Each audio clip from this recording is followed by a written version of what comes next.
In today's video, we're going to be talking about the popular Japanese showはじめてのおつかい and how it's shocking a lot of Western audiences.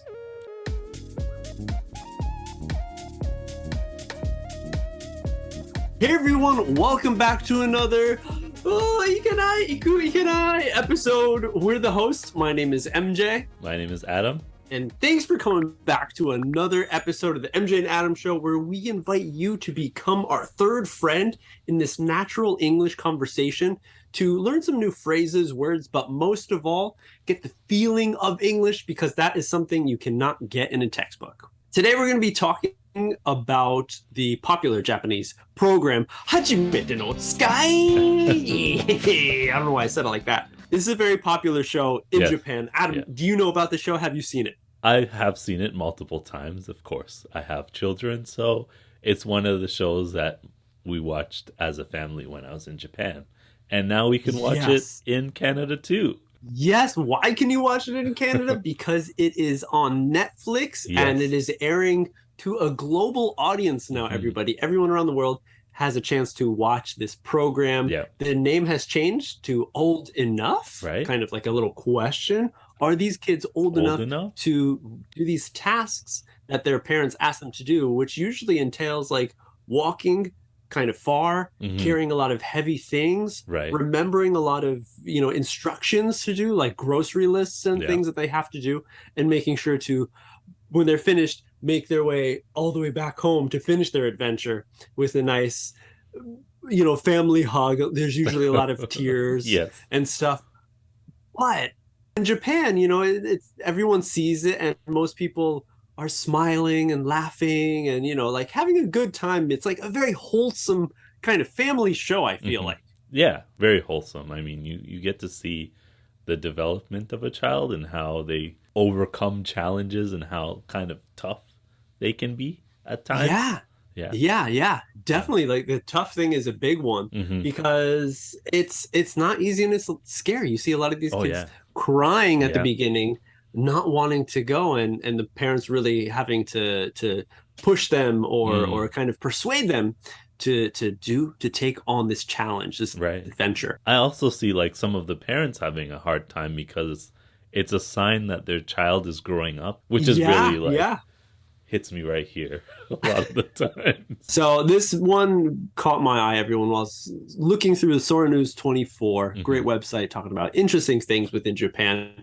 And they, specifically talked about the show and how Western audiences actually are kind of shocked to see parents like having these kids go out do these errands all by themselves at such a young age. So the article reads, everybody, while the majority of responses to the show have been filled with heartfelt praise, everyone's enjoying the show, talking about, it was so fun, it was so great, I was crying, it's such a happy thing. Some people are quoted saying, how is abandoning a tiny child to cross a busy road wholesome? Someone else says, because Japanese people trust Japanese drivers to be cautious. Unfortunately, in other places like the US, we can't trust each other to this extent. Somebody else says, Japan is so different from America, though. I wouldn't trust to do this in America. Another one says, maybe the US should consider designing places so that we don't have to treat children up to the age of 16 like literal toddlers. Ooh, that's a very interesting take on it. Plus, the long-term negative effects of the child. It's all fun and interesting for us to watch, but a child at that age shouldn't be made to do this. Ooh. Absolutely incredible that people in these comments cannot even begin to imagine what a safe, high-trust society looks like, conditioned to believe violent crime and constant danger is normal. It isn't. So those are some comments that Netflix has seen from people watching from overseas. And there you go. You have a mix of different like takes on it. Some people just saying straight up, like, I would never let my toddler do that, go out on the street. Some specifically talking about the dangers on the street, on the roads. Right. And like, that's one thing, like right away, I've noticed when I came to Japan, kids waiting to cross the street, putting their hand up. And that is a signal pretty much for people to slow down and stop to let them cross. Now, of course, in North America, there's crosswalks. We all have crosswalks. Right, yeah. And the rule is to stop for pedestrians at a crosswalk. True. But I don't know about Canada, but in America, it's a rough place to be on the road. There's a lot of road rage. There's a lot of just like angst with drivers and not letting other people go. It's always like, no, this is my space. You can't come in front. I didn't let you go. It's pretty negative. Pretty aggressive. And I could see how important it is and how effective to, lift up your hand to tell everyone, hey, I want to cross. I want to cross the street for their safety as well as the person crossing. What about in Canada? Do you see? I see. What do you think about the driving? The driving, of course, like it's aside from the school zones, because we have school zones where the speeds are lower. But once you get out of the school zones, it's all pretty much higher. It's all 6th gear. Yeah, basically 70, 60 kilometers an hour everywhere, like on the roads.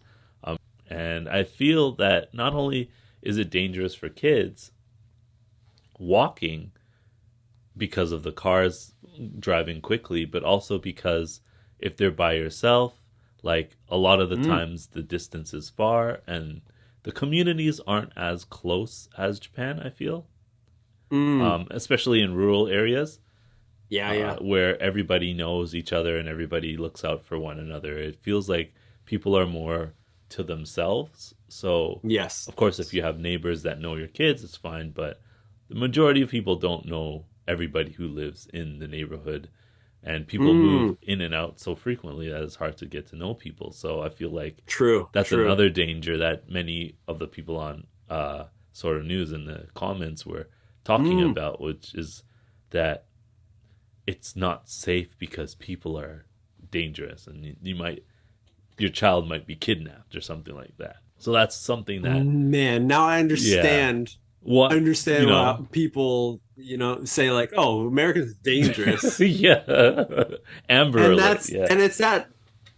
Oh my gosh.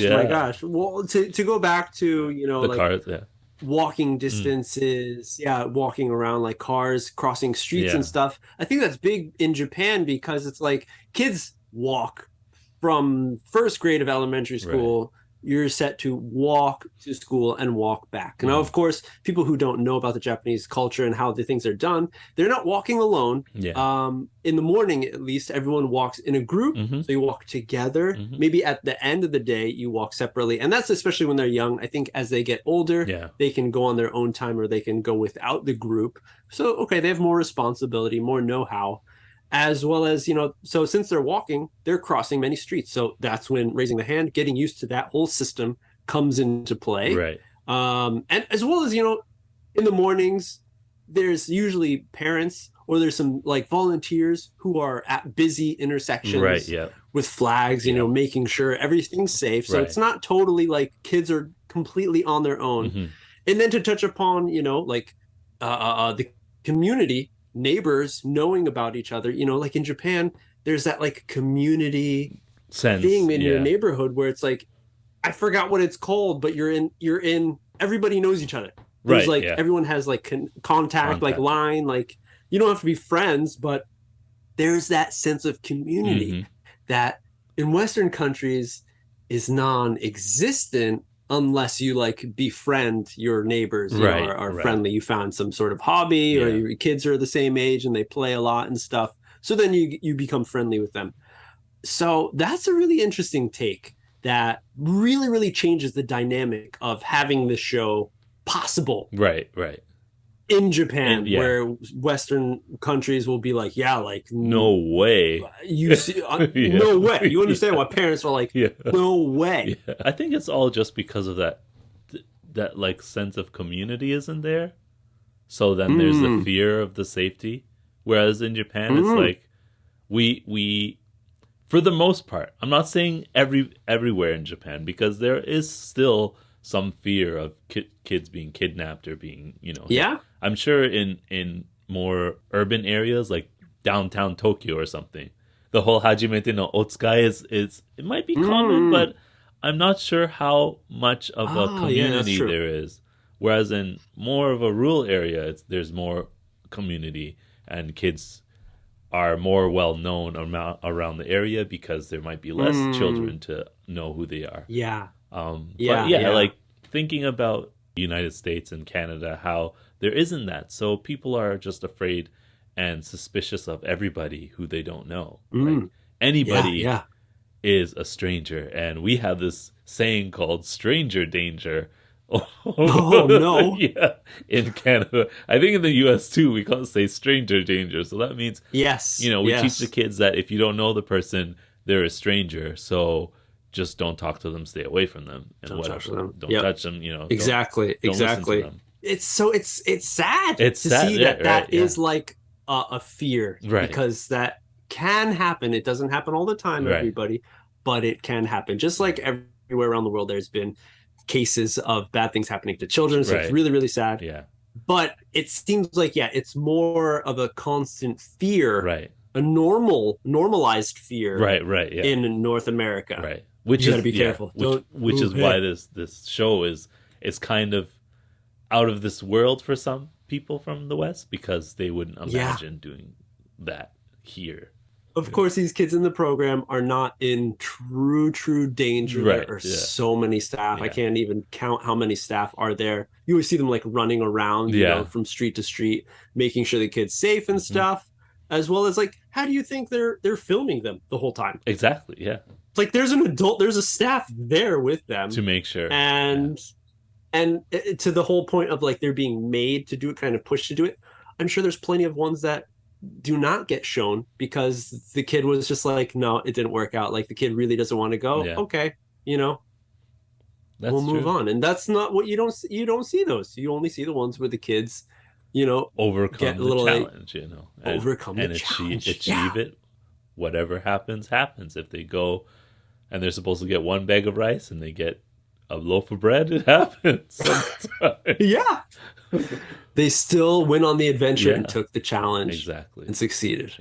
If you want to take a challenge with your English, hey, jump on our website, become a Next Step community member, or do one-on-one lessons with me, MJ, because I can help you no matter what level you are, beginner, intermediate, advanced. I want to help you get better and more comfortable with speaking in English.